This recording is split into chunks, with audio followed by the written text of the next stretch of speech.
I want to go to Scott MacFarlane because he was actually in the room. He covers Congress for us. Scott, what did you see?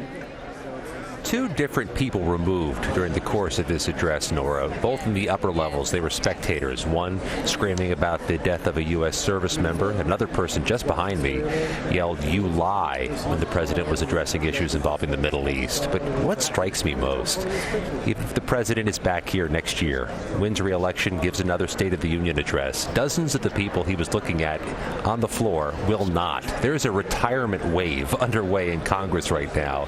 By the dozens, people are calling it quits, leaving at the end of this year, frustrated by the gridlock and the toxicity of the politics in Washington. And I'll note something else, Nora. This is always an extraordinary day, the State of the Union Day in Congress. It kind of already was an extraordinary day in Congress. The phone lines were jammed by angry TikTok users. Congress today moved swiftly towards a bill that could lead to TikTok either divesting from its Chinese-based company or getting banned in America. That consumed this day before this historic address. Scott MacFarlane.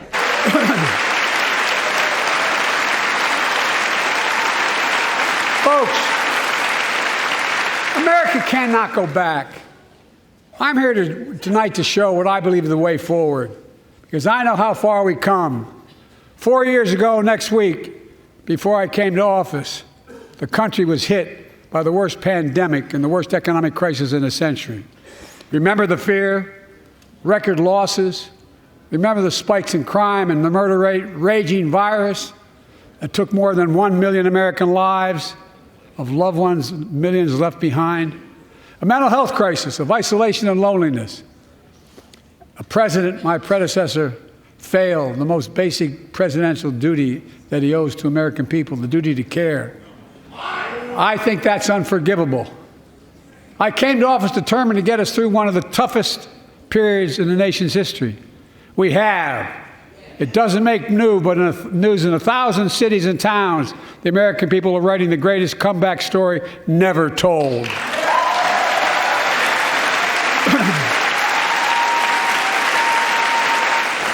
To state the obvious, all Americans deserve the freedom to be safe. And America is safer today than when I took office. Year before I took office, murder rates went up 30%. 30% they went up. The biggest increase in history.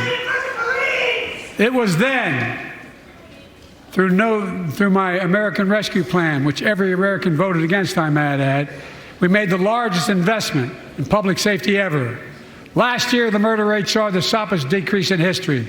Violent crime fell to one of its lowest levels in more than 50 years. But we have more to do.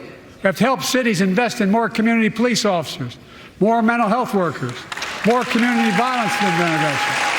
Give communities the tool to crack down on gun crime, retail crime, and carjacking. Keep building trust, as I've been doing by taking executive action on police reform and calling for it to be the law of the land.